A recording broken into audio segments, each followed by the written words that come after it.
오늘도 사랑하는 아버지 하나님으로 인하여 참으로 기쁘고 평안하고 행복한 기도주일 둘째 날입니다. 주님이 사랑하시는 교회, 우리가 사모하는 교회라는 총주제의 말씀을 이어가고 있습니다. 오늘은 이 시대의 성도, 이 시대의 교회라는 제목으로 말씀을 드립니다.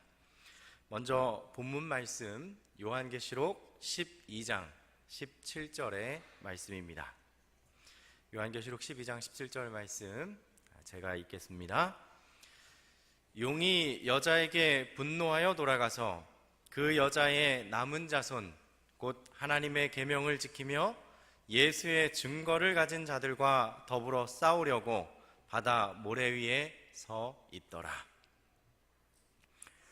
저는 오늘 이 시대 재림 성도들에게 꼭 필요한 말씀, 그리고 흔들림의 시기, 무엇이 선한 것인지 악한 것인지 구별하지 못하는 이 시대에 말씀에 비추어 흔들리지 않는 이 시대의 이 교회가 되기를 간절히 바랍니다. 경고의 기별과 그리고 교훈의 기별이 있을 것입니다.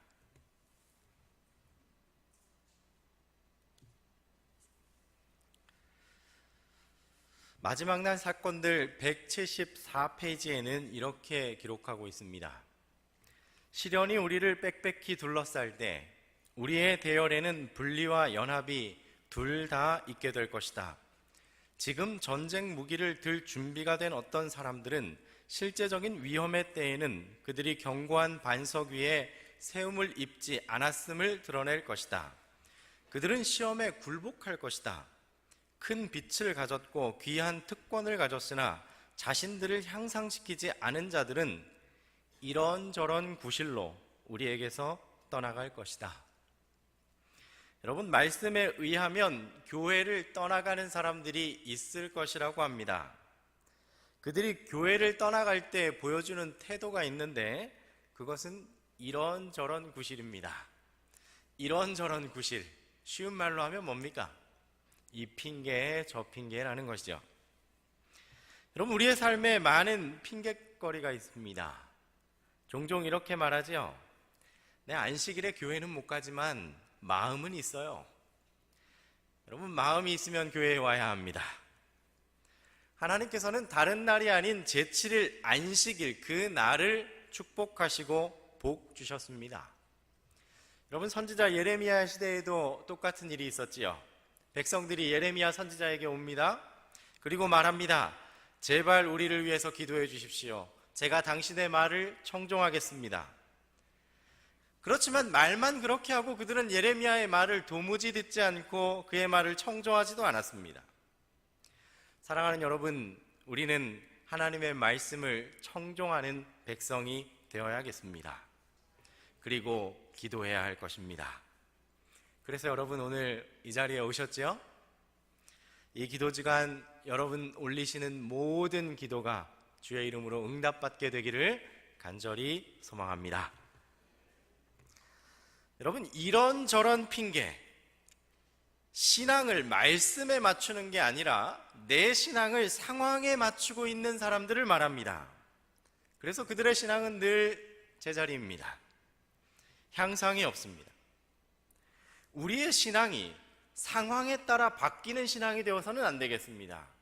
우리의 신앙은 원칙, 즉 말씀에 세워두고 그 말씀대로 행보해야 하는 그런 신앙이 되어야 할 것입니다. 여러분, 상황대로 신앙하는 것이 아니라 하나님 말씀대로 따랐을 때에 그 상황은 하나님께서 분명히 바꿔주실 수 있음을 믿는 신앙인이 되어야겠습니다. 그런데 이 사실을 믿지 못하고 이런저런 구실, 이런저런 핑계하는 사람들이 있겠다라고 말합니다. 마지막 날 사건들 172페이지는 기록합니다. 체질하는 일이 있을 것이다. 때가 되면 가라지는 알곡으로부터 반드시 분리된다. 악이 성행했기 때문에 많은 사람들의 사랑이 식어진다. 이때가 바로 진실된 자들이, 가장 강한 자들이 될 때이다. 이때가 바로 진실된 자들이, 가장 강한 자들이 될 때이다 라고 기록합니다. 여러분, 때가 되면 분리가 있을 텐데 알곡이 분리되어 나가는 것입니까? 가라지가 분리되어 나가는 것입니까? 가라지가 분리되어 나간다라고 말합니다. 여러분, 이 날은, 이 일은 속히 이르러 올 것입니다. 때가 되면 가라지가 교회로부터 분리되어 나간다라고 분명히 말씀하고 있습니다. 그런데 그때는 진실된 자들은 오히려 더욱 강건해지고 더욱 강한 자들이 되는 때라고 말씀하고 있습니다. 여러분, 우리는 알곡입니까? 가라지입니까? 그럼 우리의 신앙의 태도, 우리의 신앙을 분명히 해야 할 때입니다. 우리들 사이에는 겨가 있다. 우리가 이처럼 약한 이유가 여기에 있다. 어떤 사람들은 끊임없이 세상을 의지하고 있다. 그들의 견해와 생각은 자아 부정의 생애로 그리스도를 따르는 자들의 정신보다 세상 사람들의 정신과 훨씬 더 조화를 잘 이룬다. 그들이 그들의 정신과 조화가 가장 잘 되는 자들의 무리에 속하고자 하는 것은 너무도 당연한 일이다. 그런데 그런 사람들이 하나님의 백성들 사이에서 너무도 많은 영향을 끼친다. 여러분, 교회가 약한 이유는 다른 데 있지 않습니다.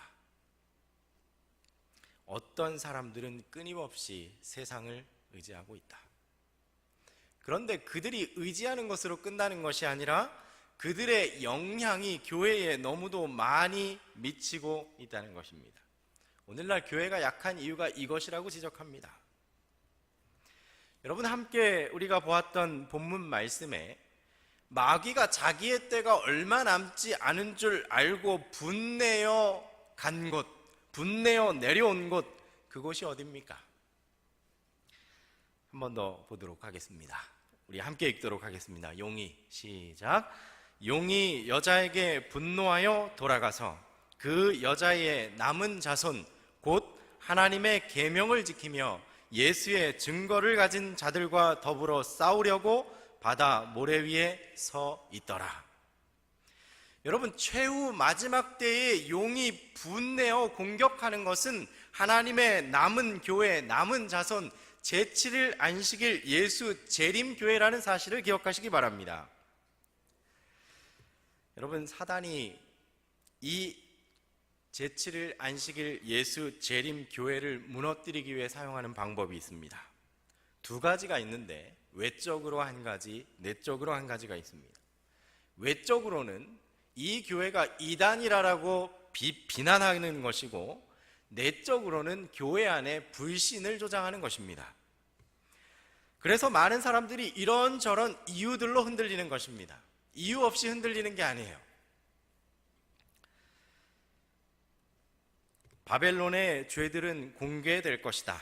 국가의 세력으로 교회의 제도를 강요하는 일의 무서운 결과, 강신술의 침입, 법안권의 조용하면서도 신속한 발전 등이 폭로될 것이다. 이러한 엄숙한 경고로 사람들은 동요될 것이다. 이와 같은 말씀을 도무지 들어보지 못한 무수한 사람들이 그것을 듣게 될 것이다. 그들은 바벨론이 그의 오류와 죄 때문에, 그리고 하늘에서 온 진리를 거절함으로 타락한 교회라는 증언을 듣고 놀라게 된다.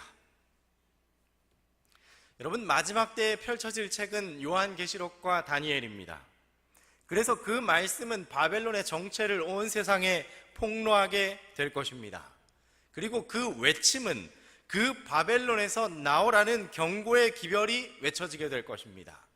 그때 세상은 동요하게 될 것입니다. 그런데 여러분, 이 일은 우리의 힘과 우리의 능력이 아닌 하나님의 능력으로, 하나님이 하시는 일이 될 것입니다. 바벨론의 정체가 분명히 밝혀지게 되고, 하나님의 큰 능력으로 거기서 나오라는 기별이 전파되고, 그리고 그의 구원의 기별이 땅 끝까지 전파될 것입니다. 그때 사람들은 동요하게 됩니다. 그리고 그들은 그들의 지도자들을 찾아가서 이렇게 질문할 것입니다. 사람들이 그들의 이전 지도자들에게 가서 사실이 그러냐고 열렬한 마음으로 질문하면 그 목사들은 지어낸 말을 들려주고 평안한 일을 예언하며 그들의 두려움을 가라앉히고 각성된 양심을 진정시키려 할 것이다. 여러분, 누가 그랬지요? 지도자들이. 여러분, 개신교회에, 장감리교회에 많은 목사님들이 이런 일을 할 것이라고 기록하고 있습니다. 진리의 말씀이 펼쳐졌을 때 두려워하는 교인들에게 그들이 뭐라고 이야기하냐면, 진정하세요, 성경 말씀은 그 말씀이 아니에요 라고 말하는 비열한 목사들도 있겠다라고 말합니다. 진리를 대항하는 목사들이 있겠다는 것입니다.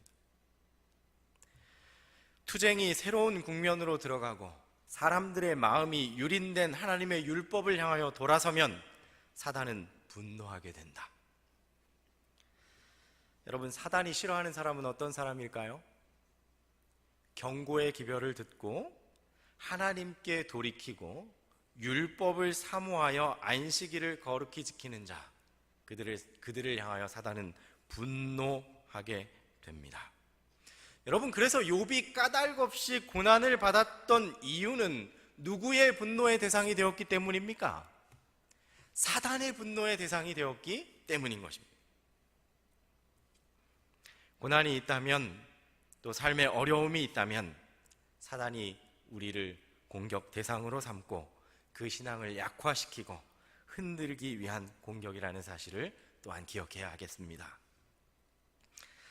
그래서 그 기별에 따르는 능력을 보고 그 기별을 반대하는 자들은 발광할 것이다. 성직자들은 그 빛이 그들의 교인들에게 비치지 못하도록 방지하기 위하여 거의 초인간적인 노력을 발휘할 것이다. 여러분, 성직자들이 초인간적인 노력으로 이 기별을 증거하는 하나님의 남은 교회를 향해 뭐라고 말할까요? 이단이라고 계속해서 이야기할 것입니다. 그런 성직자들이 있을 것입니다. 사단은 이 교회를 향하여 분노하고 있습니다. 왜냐하면 이 세상에 하나님의 율법을 보존하고 있는 단 하나의 교회, 마지막 교회이기 때문입니다. 그래서 하나님께는 이 교회가 없어서는 안 되는 교회입니다. 마지막 날 사건 43페이지에는 이렇게 기록합니다. 하나님께서는 짓밟힌 율법을 높이고 사람들에게 세상 죄를 지고 가는 하나님의 어린 양을 증거하는 한 교회를 지상에 가지고 계신다. 여러분, 몇 교회라고요? 한 교회입니다. 두 교회가 아니고 한 교회입니다. 단 하나입니다. 여러분과 제가 속해 있는 이 교회, 하나님의 계명을 지키고 예수 믿는 믿음을 가진 예언의 성취를 이루는 유일한 백성이라는 사실을 기억하시기 바랍니다. 그런데 여러분, 하나님의 단 하나 남은 교회라고 해서 오류가 없을까요? 잘못이 없을까요, 여러분? 여러분, 세상에 우리 교회는 오류가 없다, 세상에 나는 전혀 오류가 없는 깨끗한 자이다라고 말하는 교회가 하나 있습니다. 그 교회가 어느 교회입니까? 로마 가톨릭 교회 단 한 곳뿐입니다. 무오서를 주장하지요.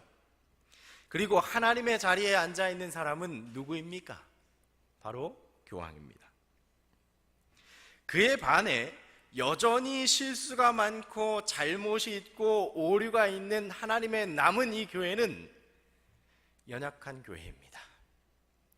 실수가 있는 교회라고 말합니다. 복음교역자 30페이지에 보면 우리가 배워야 할 많은 교훈들과 잊어버려야 할 많고도 많은 교훈들이 있다. 하나님과 하늘만이 오류가 없다. 여러분, 어디만 오류가 없어요? 하나님과 하나님의 나라만이 오류가 없습니다. 엘렌 화이트는 이 교회 안에 결함이 있다는 것에 대해서 누구보다도 잘 아는 선지자였습니다. 그래서 교회에 결함이 있다고 해서 하나님께서 포기하신다고 이 화이트 부인은 단 한 번도 말한 적이 없습니다. 이렇게 기록합니다. 지상에 있는 그리스도의 교회는 불완전할 것이다. 완전하다고 했습니까? 불완전하다고 했습니까? 불완전할 것이다. 그러나 하나님께서는 그것이 불완전하다고 하여 그분의 교회를 멸망시키지 않으신다. 여러분, 우리가 불안할 때가 있습니다. 우리의 마음에 불신이 있을 때가 있습니다. 여러분, 언제 그렇습니까? 그때가 언제냐면 문제 있는 사람이 교단의 직분을 맡을 때 그렇습니다. 신뢰할 수 없는 어떤 사람이 교단의 중책을 맡았다라고 생각이 들 때, 연합회나 합회의 중책을 그런 사람이 맡았다는 생각이 들 때 우리는 개인적으로 흔들리게 됩니다. 여러분, 그러한 때가 있습니다. 그리고 염려가 되고 또 불안합니다. 또 신뢰가 되지 않을 때가 있습니다. 여러분, 제게 어느 분이 이런 상담을 한 적이 있습니다. 저희 가족 중에 한 명인데, 제가 임시 전도사로 이제 수년간 있으면서 아이도 있고 가정도 있는데 정말 70만 원 가지고 살았던 적이 있습니다. 12금 내고 헌금 내면 50만 원 남아요. 어떻게 살았는지 모르겠어요.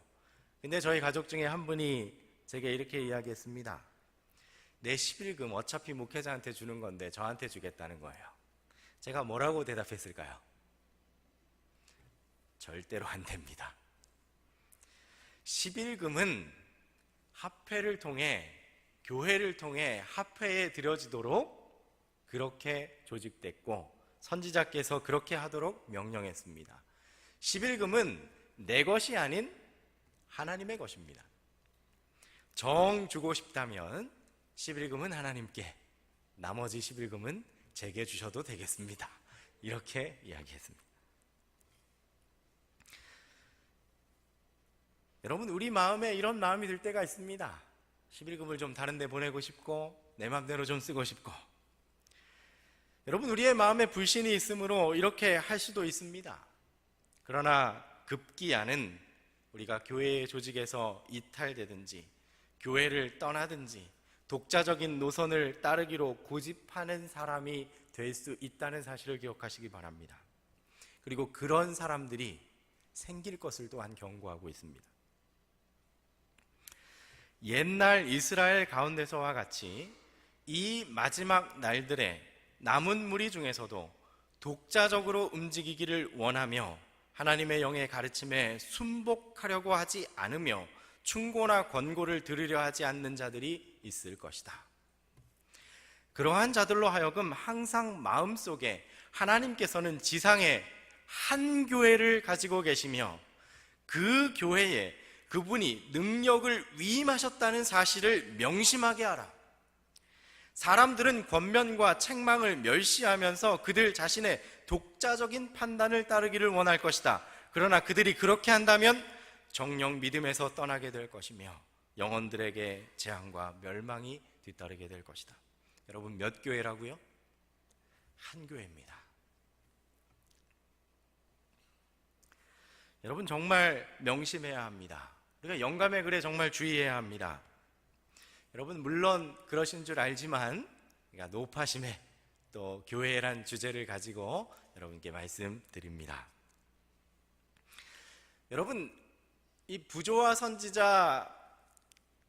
선지자와 그리고 대쟁투에 죄가 용납된 이유, 그리고 부조와 선지자 전반 부분을 보면 사단이 어떻게 혼란을 가지고 왔고 어떻게 반란을 일으키는지에 대해서 잘 요약되어 나와 있습니다. 사단이 했던 첫 번째 일은 불만을 퍼뜨리는 것입니다. 루스벨의 마음에서 시작된 죄는 교만이었습니다. 자신을 높이고자 하는 것이었습니다. 그러나 그는 자신을 높이는 게 아니라는 것처럼 감추고 사람들 사이에 불만을 퍼뜨리기 시작했습니다. 이래가지고 되겠어. 저 사람 저래가지고 되겠어. 그리고 두 번째 사단이 하는 것은 불공평하다는 표현이었습니다. 나는 정말 내가 권세를 얻으려고 하는 것이 아니라 천사들을 위한 거야. 하늘의 복지를 위한 거야. 내 인정이 아닌 너희들을 위한 거야. 내가 높아지려고 하는 것이 아니야. 그렇게 말하고 그는 천사들에게 자신이 불공평하게 대우받고 있다고 불만을 토로하기 시작합니다. 그리고 그는 네 번째, 오히려 하나님 편의 선자들을 비난하기 시작합니다. 내가 이렇게 좋은 일을 하는데, 내가 이렇게 선한 일을 하는데 동참하지 않는 저들은 정말 나쁜 사람들이다. 반역의 책임을 하나님께 지우고, 그리고 반역의 책임을 충성했던 천사들에게 지우는 것, 이것이 언제나 사단이 하는 네 가지 방법입니다. 그렇게 해서 하늘 천사 몇 분의 몇이 넘어갔습니까? 3분의 1이 넘어갔습니다. 여러분, 이렇게 좋은 방법을 사단이 지금도 쓸까요? 안 쓸까요? 똑같습니다. 여러분, 제가 일전에 말씀드린 것처럼 저는 횡천에 있는 전원학교를 나왔습니다. 하용판 장로님과 함께 전원학교에 다녔었는데, 장로님께 이제 교육을 받고요. 근데 제가 하 장로님에 대해서 많은 부분을 잘 알고 있습니다. 이런 부분이 있었습니다. 꿈과 계시라고 미국에 있는 한 여인이, 엘렌 화이처럼 초등학교도 나오지 않은 그런 여인이 계시를 받고 또 꿈을 꾸는 것입니다. 그리고 직원회에서 이야기하고 교회에서 이야기하는 거예요. 계시 받고 꿈꾼 걸. 근데 그 계시 받고 꿈꾼 것을 책으로 만들어서 한국에도 왔습니다. 근데 그 책을 번역하는 것을 우리 하용판 장로님과 또 저희 학생들이 같이 했습니다. 영어를 한글로요. 근데 그 책 1권에 이런 내용이 있습니다. 오늘날 이 교회는 하나님께서 정말 사랑하시는 교회다. 이 교회를 위해서 우리는 헌신해야 한다. 이 교회를 위해서 할 수 있는 최선을 다해야 한다. 여러분, 좋은 기별입니까? 좋은 기별이죠? 2권이 왔습니다. 2권을 또 번역했습니다. 2권에는 이런 내용이 있었습니다. 교회를 위하여 헌신하는 방법. 청바지를 입고 교회에 가서는 안 된다. 교회에서는 예의 있게 행해야 한다. 아이들이 뛰놀지 않도록 하라. 아멘하며 받았습니다. 좋은 말씀이죠? 이 세 번째 책이 또 들어왔습니다. 세 번째 책을 번역하는 중에 이런 내용이 있습니다. 그러나 교회를 둘러보라. 그런 사람들이 있는가? 교회를 둘러보라. 정말 하나님을 신실히 믿는 자가 있는가? 교회를 둘러보라. 오류뿐이다. 네 번째 책이 왔습니다. 뭐라고 기록되어 있었을까요? 그러므로 이 혼잡한 교회가 바로 바벨론이다. 나와라. 여러분, 저는 이런 기별의 책들을 보면서 우리가 바벨론이 어떤 것인지 분명히 알아야 한다고 생각합니다. 여러분, 바벨론은 혼잡한 어떤 것을 말하는 것이 아니라 각 시대의 지쟁투와 모든 성경 말씀은 바벨론은 단 하나, 교황청을 말합니다. 교황권을 말합니다.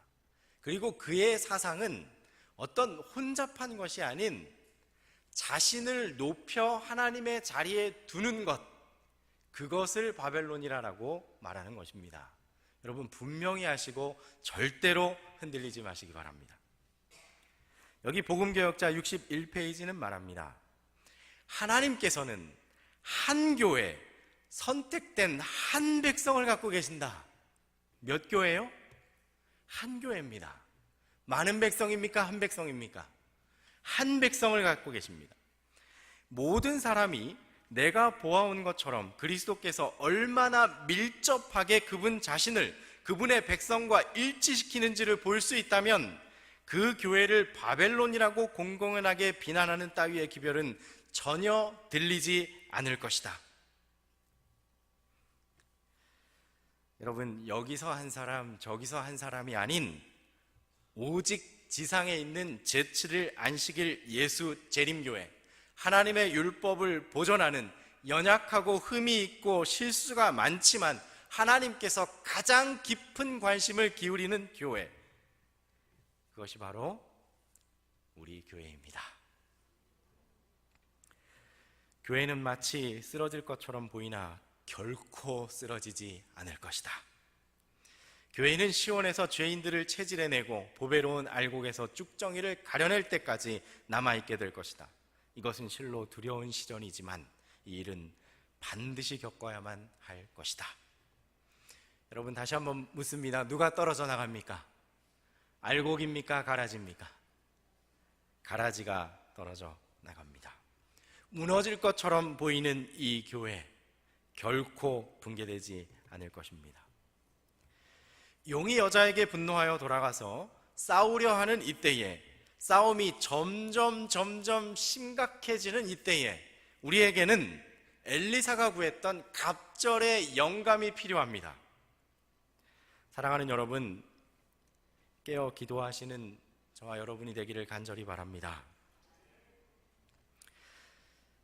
여러분, 저는 이제 말씀을 줄이면서 이 지상에 하나님께서 사랑하셨던 교회들을 좀 보기를 원합니다.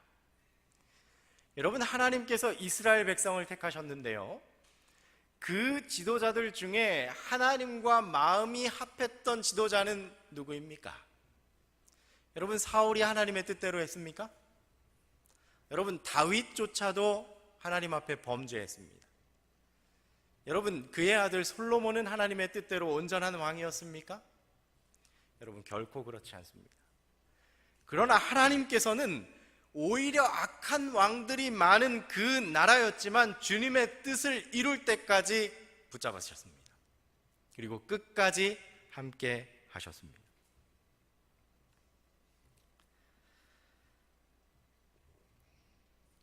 예수님을 신문했을 때 빌라도가 이렇게 말했습니다. 내가 너를 놓을 권한도 있고 십자가에 못 박을 권한도 있는 줄 알지 못하느냐. 그때 예수님께서 말씀하셨습니다. 위에서 주지 않았더라면 나를 해할 권세가 없으리라. 어디에서 준 권세입니까? 빌라도에게 하늘에서 준 권세입니다. 내가 총독의 자리에 있지만 너의 실력으로 그 자리에 있는 것이 아니라 하나님께서 세운 것이라고 예수님은 말씀하셨습니다. 다니엘 4장 17절 말씀에도 이렇게 기록합니다. 이는 순찰자들의 명령대로요 거룩한 자들의 말대로니 지극히 높으신 이가 사람의 나라를 다스리시며 자기의 뜻대로 그것을 누구에게든지 주시며 또 지극히 천한 자를 그 위에 세우시는 줄을 사람들이 알게 하려 함이라 하였느니라. 여러분, 세상 주권은 누구의 주권입니까? 하나님의 주권입니다. 인간 나라의 모든 권세는 지극히 높으신 하나님의 뜻대로 누구에게든지 주는 것입니다. 여러분, 교회도 마찬가지입니다. 세상도 마찬가지입니다. 하나님께서는 여전히 세상을 주관하고 계신다고 말씀하십니다. 그러므로 혹 우리의 마음에 정말 신뢰하지 못할 만한 일이 있고 또 마음에 불안이 있고 마음에 고뇌가 있을지라도 이 교회에 대한 신뢰를 결코 잃어서는 안 되겠습니다. 자기 자신이 옳다고 생각하는 독자적인 노선을 따르다가 교회로부터 떠나가는 일이 결코 있어서는 안 되겠습니다. 여러분, 우리 하나님은 최고의 지도자이시요 인도자이심을 여러분 믿으십니까? 아멘. 우리 하나님께서 선과 악의 치열한 싸움에서, 특별히 선과 악이 지배하는 이런 싸움 구도에서 때때로 악이 승리하는 것처럼 보입니다. 그러나 하나님께서는 궁극적으로 무엇이 승리하게 하시죠? 선이 승리하도록 이끄십니다. 반드시 선이 이깁니까? 반드시 악이 이깁니까? 반드시 선이 이깁니다. 여러분, 이 하나님이 보이시는 이 대쟁투는 온 우주에 이 일을 통하여 가르치고자 하시는 공과가 있기 때문이라는 사실을 기억하시기 바랍니다. 여러분, 이 싸움이 얼마나 치열한지 마지막 날 사건들 174페이지에는 이렇게 기록합니다. 목사들과 의사들이 그들이 그렇게 하리라고 하나님께서 하신 말씀과 하나님께서 당신의 종들에게 선언하고 있는 바와 같이 믿음에서 떠날지도 모른다. 여러분, 저도 떠날지도 모릅니다. 목사들도 떠날지도 모릅니다. 너무 가까이 이른 중대한 문제, 일요일 법령의 강요는 하나님께서 임명하시지 않은 자들을 제거할 것이다. 그분께서는 늦은 비를 위해 준비된 순결하고 진실되며 성화된 목사를 소유하실 것이다. 여러분, 저를 보고 너무 힘들어하지 마시기 바랍니다. 분님께서는 분명히 진실된 성화된 목사를 소유하십니다. 그리고 교회를 깨끗게 하시고 늦은 비 성령을 부어 주실 것입니다. 여러분, 이 대열에 동참하시기 원하십니까? 아멘. 이제 사도행적 557페이지에 있는 말씀으로 마무리 드리고자 합니다. 요한과 유다는 그리스도를 따른다고 공언하는 자들을 대표한다. 요한과 유다, 이 두 제자는 모두 거룩한 모본을 연구하고 따를 수 있는 동일한 기회를 가졌었다. 두 사람은 그리스도와 친밀히 교제하고 그분의 가르치심을 들을 특권을 받았다. 각자는 심한 품성의 결점을 가졌고 품성을 변화시키는 하나님의 은혜에 접근할 수 있었다. 그러나 전자는 겸손히 예수를 배운 반면에 후자는 자신이 말씀을 행하는 사람이 아니요 듣기만 하는 자임을 나타내었다. 전자는 날마다 자신에 대하여 죽고 죄를 극복함으로 진리를 통하여 성화되었으나 후자는 변화시키는 은혜의 능력을 거절하고 이기적 욕망을 품음으로 사단의 노예가 되었다. 여러분, 저는 말씀을 줄이면서 이 시대, 이 교회, 이 시대 남은 성도는 요한처럼 겸손히 예수님을 배우며 날마다 자기 자신에 대하여는 죽고 죄를 극복함으로 진리를 통하여 성화되어 마지막 날 그 흔들림의 날에 굳건히 서서 하나님의 영광을 바라보는 저와 여러분이라는 사실을 기억하시기를 간절히 바랍니다. 주님의 날에 굳게 서는 저와 여러분 되기를 바라며 말씀을 줄이겠습니다.